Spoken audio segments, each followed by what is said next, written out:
Damos la más cordial y fraternal bienvenida al doctor Abel Pérez Rojas, director del Movimiento Científico y Cultural Saber Sin Fin, desde Puebla, México, para el informativo del eje cafetero a través de la Que Buena 92.1 frecuencia modulada, originando señal desde Dos Quebradas en Colombia.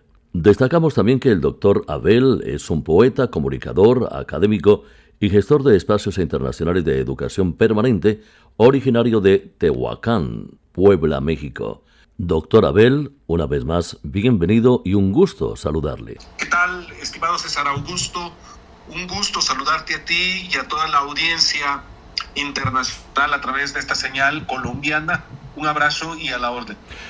Doctor Abel, hablemos del tema de las deportaciones, un tema controversial de interés para la opinión pública mundial y particularmente para nosotros los hispanoamericanos, implementadas por supuesto por el presidente Donald Trump. Cuénteme, ¿qué opina usted de la seguridad desplegada en la frontera Estados Unidos-México? ¿Cree que se frenará la inmigración con el despliegue de los 10,000 soldados puestos en la frontera por parte del gobierno mexicano? ¿Qué tal, estimado César Augusto? Bueno, comentarte lo siguiente.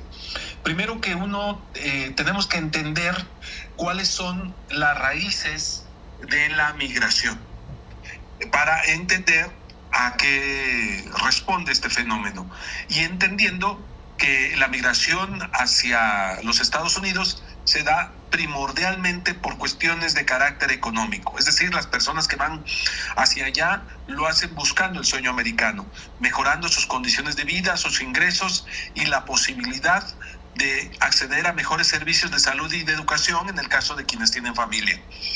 Esto es importante señalarlo para entender que al ser una cuestión multifactorial, es así tal cual como se da este fenómeno.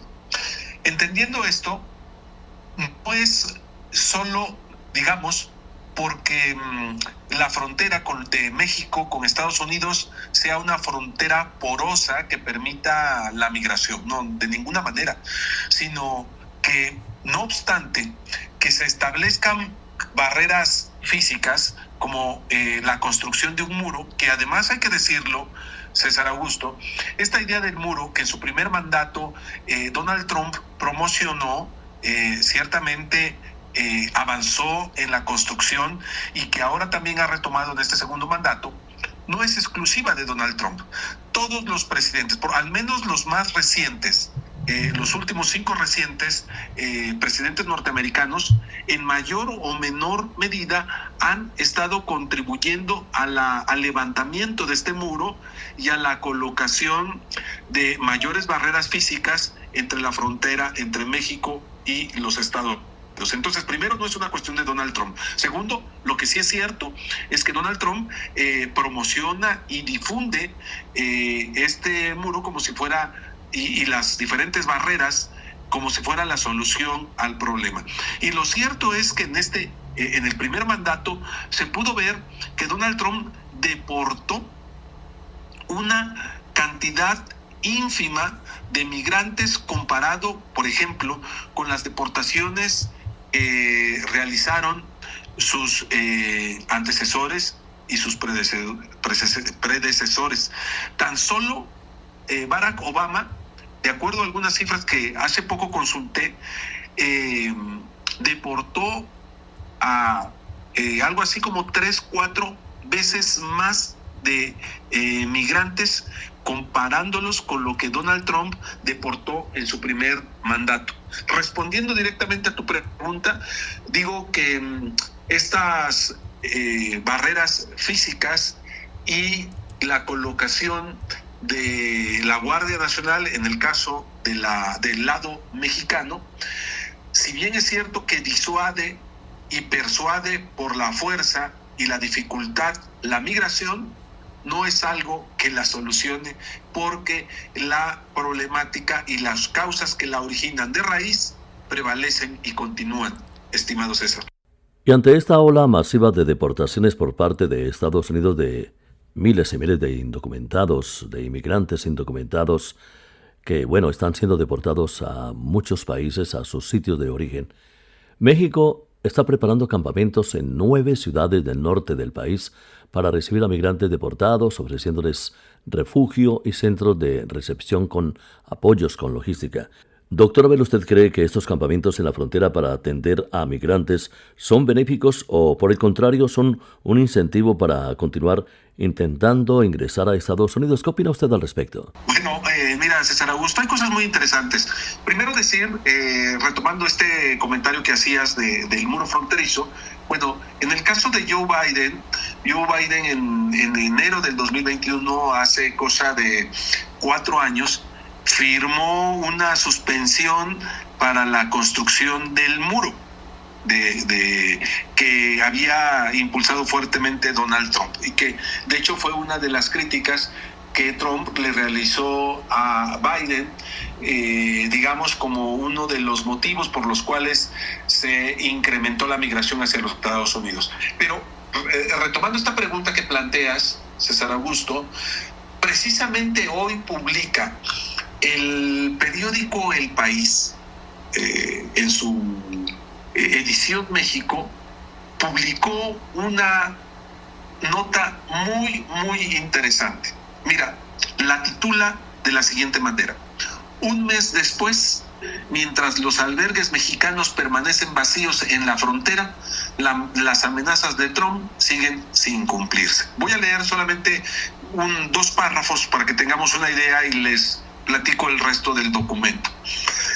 Las escenas en Ciudad Juárez, México, y en otras ciudades fronterizas de Tijuana a Reynosa ponen de relieve los reveses hasta ahora de la promesa del presidente de alzar la mayor operación de deportación de la historia de Estados Unidos. En una nota firmada por Alfredo Corchado, Anglia Cocherga, Higueis Ávila y Alín Corpus, dice lo siguiente, que la historia que hoy publica, fechada el 19 de febrero del 2025, por el periódico El País en su versión internacional México, es una colaboración realizada bajo el proyecto Puente News. Y dice que los megaalbergues para deportados instalados por el gobierno mexicano a lo largo de la frontera se encuentran en su mayoría vacíos.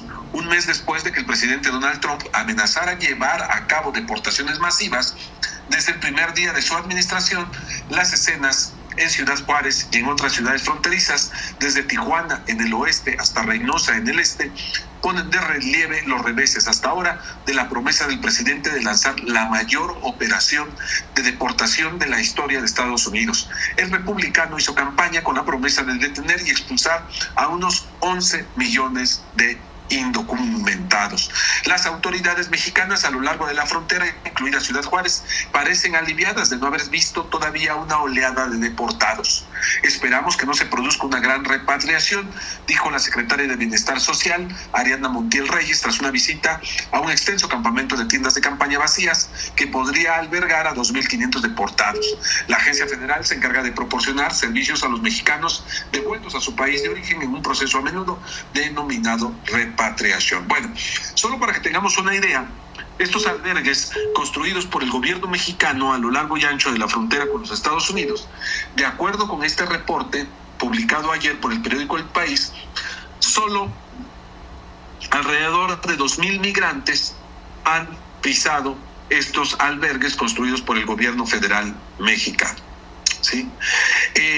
Y en total, poco más de 13,500 migrantes han sido deportados a México, entre los cuales casi 3,000 de estos 13,500, casi 3,000 son repatriados de otros países, o sea que no son mexicanos.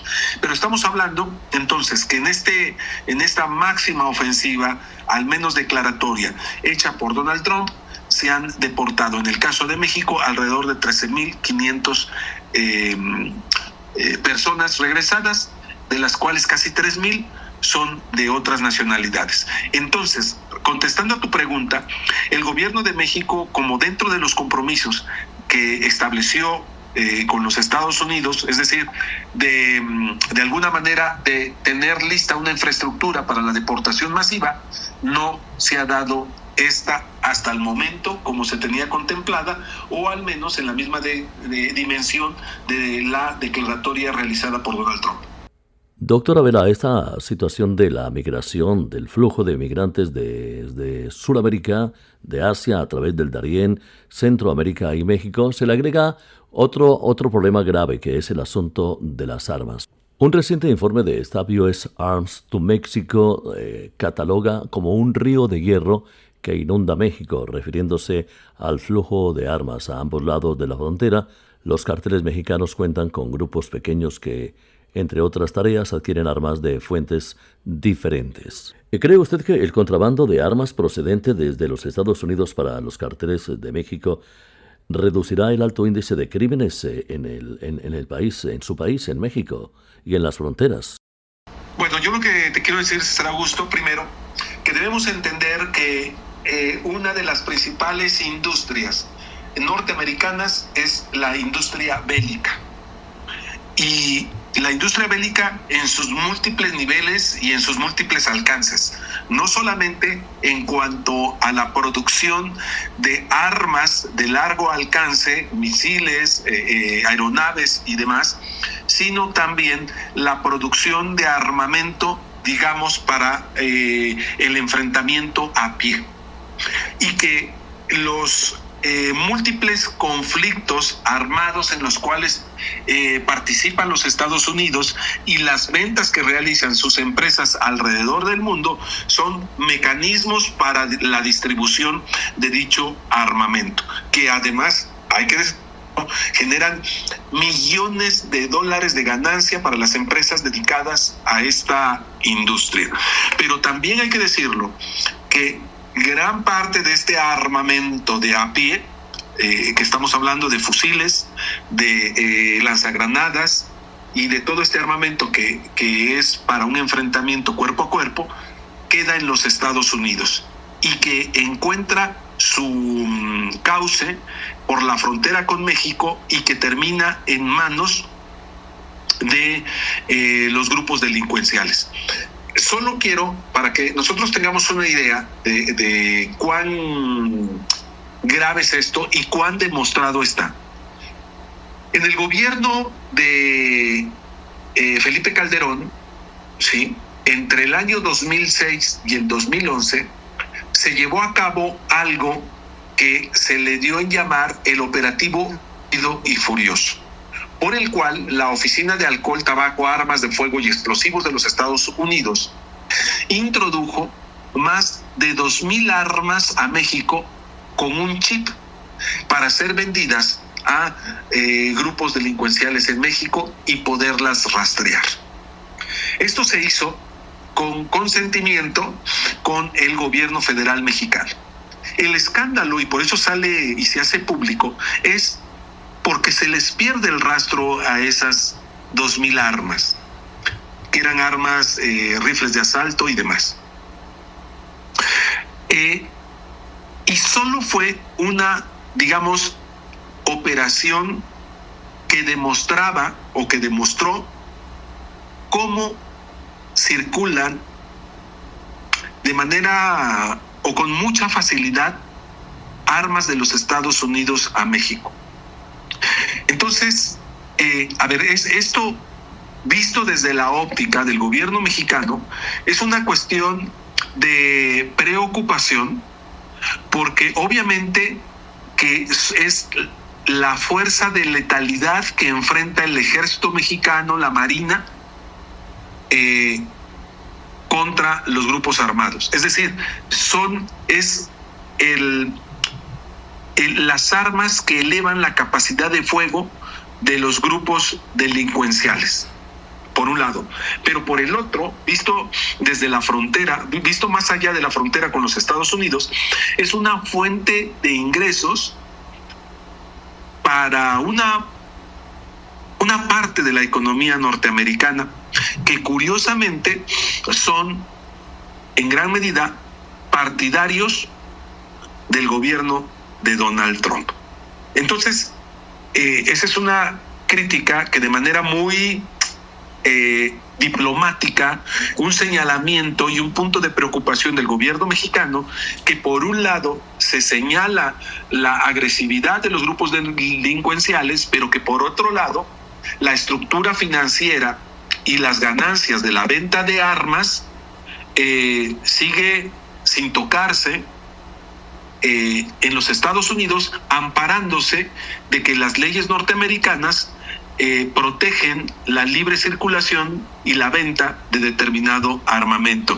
Y que además, cuando sucede una desgracia, como ya ha sucedido, de personas que ingresan a lugares públicos como las escuelas y terminan abatiendo a personas inocentes, surge este debate allá en los Estados Unidos, pero pasa el furor, se vuelve a apagar, y sin embargo la circulación y la producción de este tipo de armamento está pasando de manera discriminada hacia los hacia México, donde también hay que señalar, por supuesto, que hay corrupción y colusión de parte de las autoridades mexicanas, y por eso pasan pues como lo están haciendo actualmente. Estamos en comunicación con el doctor Abel Rojas, directamente desde Puebla, México, para el informativo del Eje Cafetero a través de la Quebuena 92.1 FM, frecuencia modulada. Doctor Abel, el sueño americano ya no es esa prioridad número uno de los migrantes que proceden desde Sudamérica y que, como bien sabemos, también asiáticos,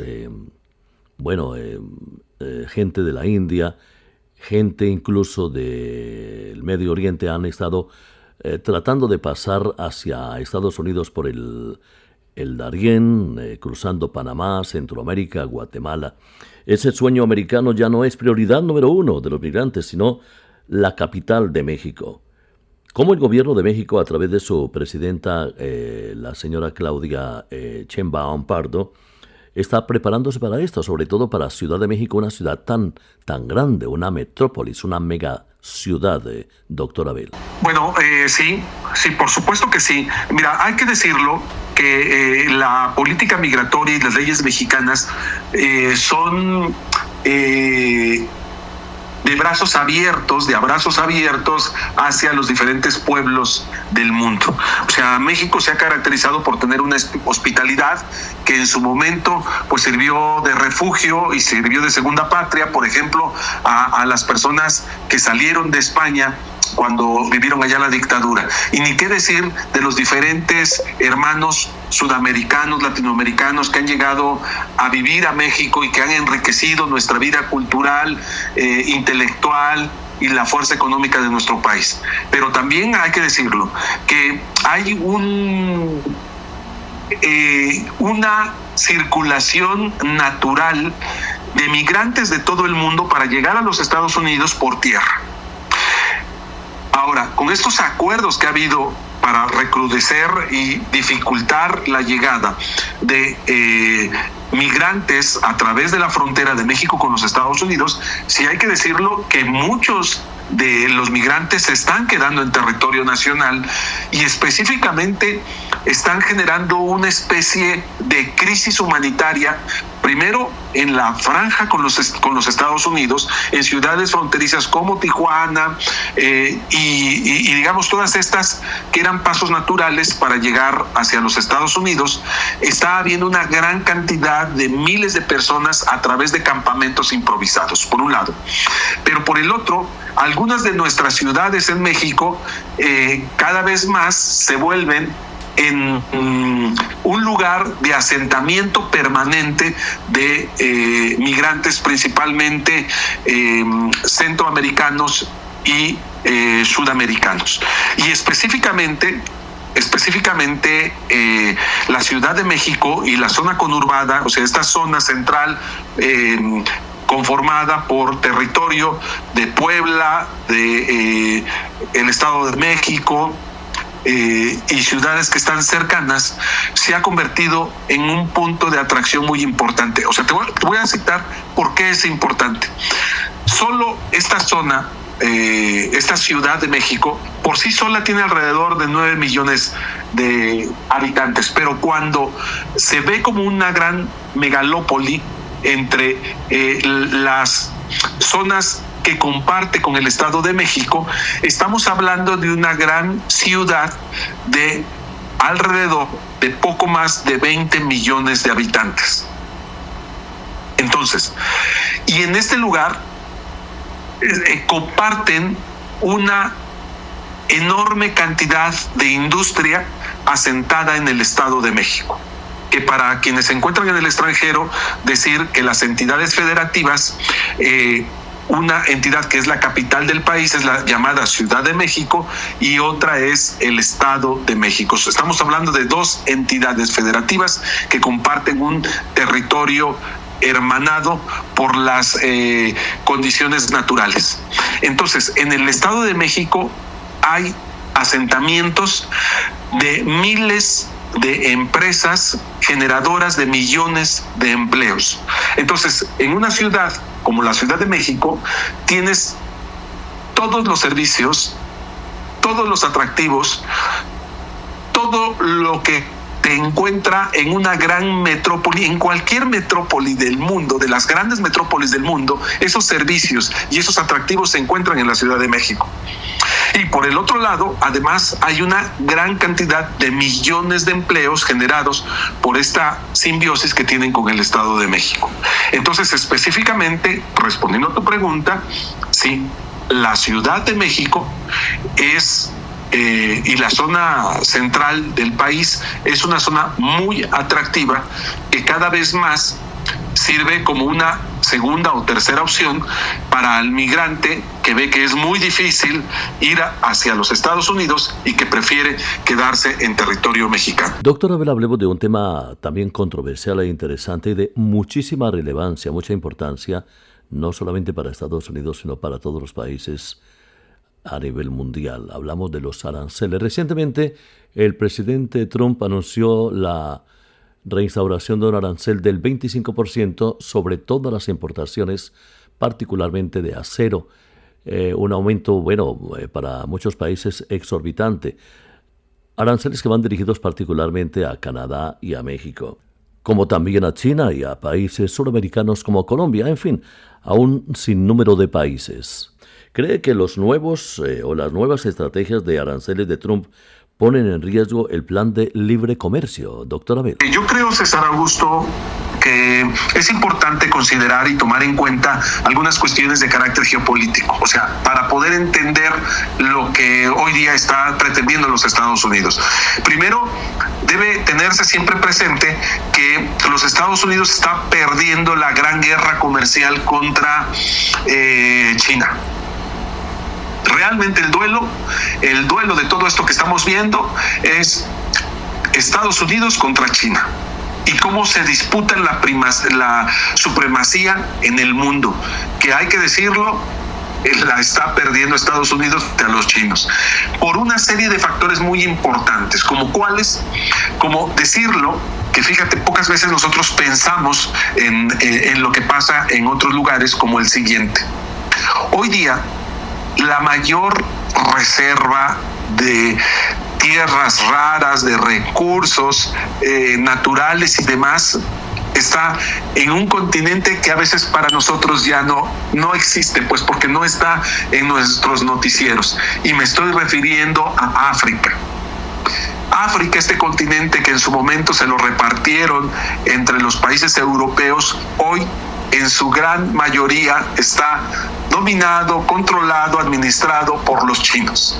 Los chinos han logrado garantizar, gracias a esta penetración silenciosa de décadas, el control y la garantía de suministros naturales para las próximas décadas.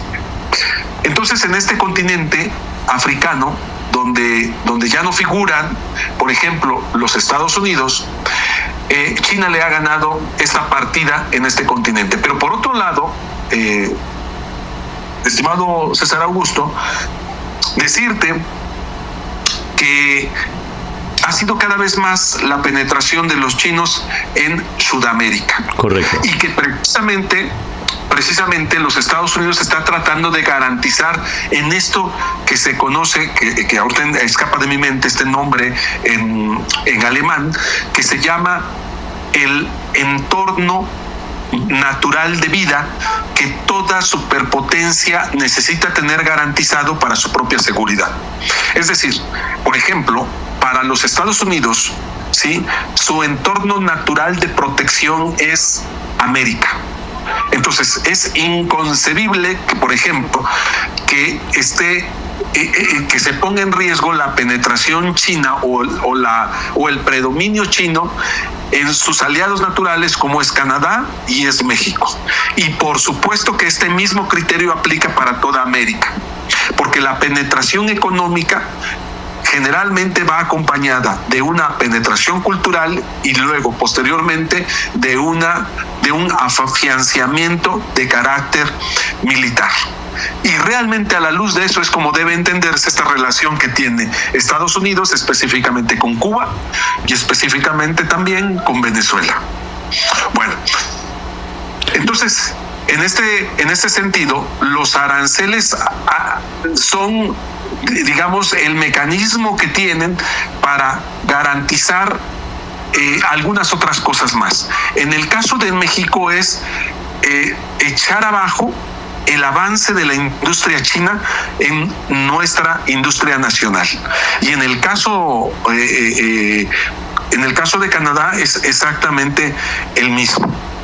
Entonces, pero por otro lado, en esta serie de jugadas y de negociaciones, decir que los aranceles impuestos o posiblemente impuestos, porque se suspendió la entrada en vigor por un mes, que ya van 15 días, y que también está esta amenaza en el caso de los aranceles impuestos al acero y al aluminio. El argumento principal que ha esgrimido el gobierno mexicano es que cualquier arancel impuesto a nuestra economía repercutiría en niveles de inflación y en el bolsillo del mercado norteamericano. Porque no perdamos de vista que algo así como el 75% de las exportaciones mexicanas van a parar hacia los Estados Unidos y que todo arancel impactaría en el precio de nuestros productos, pero que terminarían teniéndose que pagar por el mercado y por los consumidores norteamericanos, pero que también al poner aranceles implicaría que nuestro país tendría que buscar nuevas rutas de comercio, nuevas formas de establecer alianza con otros países, y en donde por supuesto tendría que ver hacia posibilidades como lo sería China. Entonces hay un teje y maneje, una llave y contrallave, donde por un lado cierra esta posibilidad de que México tenga cada vez más negocios con los chinos, pero por otro lado nos cierra la puerta para que los productos generados en México ingresen hacia los Estados Unidos, que además ese era el espíritu del Tratado de Libre Comercio, anteriormente NAFTA, y hoy este tratado es a México, Estados Unidos y Canadá, porque la intención es que hubiera una facilidad en la fluctuación de las mercancías. Ahora, ciertamente el país número uno al cual los Estados Unidos le compra más es precisamente hacia México. Sí. México desbancó en los años recientes a China en ser el primer exportador de productos y servicios hacia los Estados Unidos.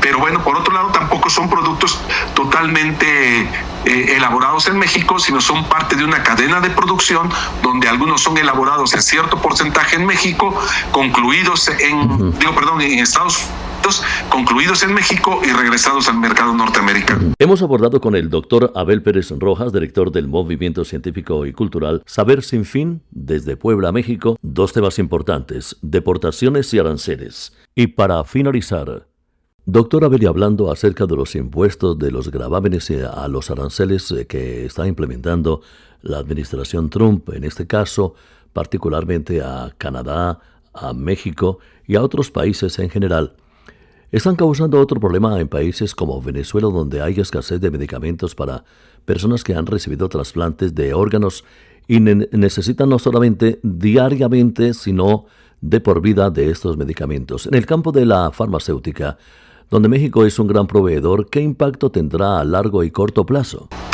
Mira, César Augusto, yo creo que el principal dique que se le ha construido a las medidas que pretende adoptar Donald Trump son los tribunales norteamericanos.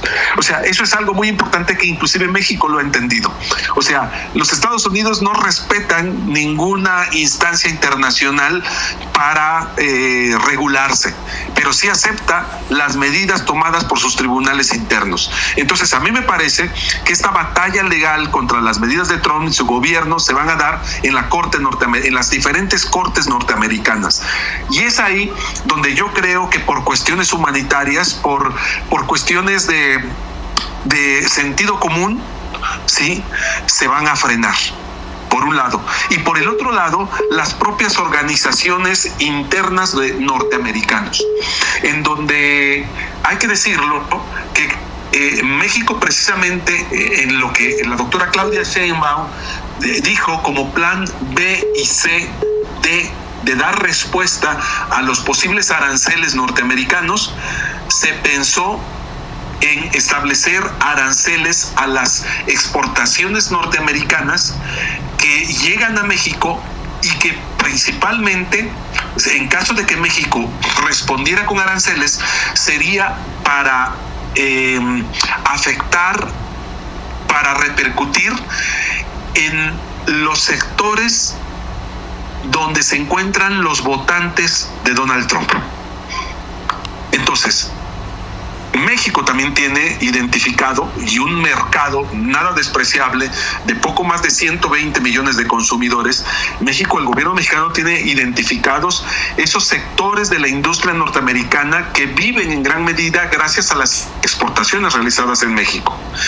Entonces, en esos posibles planes de respuesta B, C, D, E, por supuesto que estaría la afectación de esta industria dependiente de las exportaciones de México. Pero por el otro lado, César Augusto, yo creo que hábilmente el gobierno de Claudia ha entendido que toda esta serie de amenazas del gobierno de Donald Trump son solamente un mecanismo de negociación, y que si lo que quiere es disminuir los niveles de migración y la exportación de drogas o el traspaso de fentanilo, está tratando de atacar estos dos fenómenos, estos dos problemas, para desarticular los argumentos del gobierno de Donald Trump. Entonces, yo en lo personal creo y confío en que no vamos a llegar a esos niveles preocupantes de imposición de aranceles que en nada beneficiarían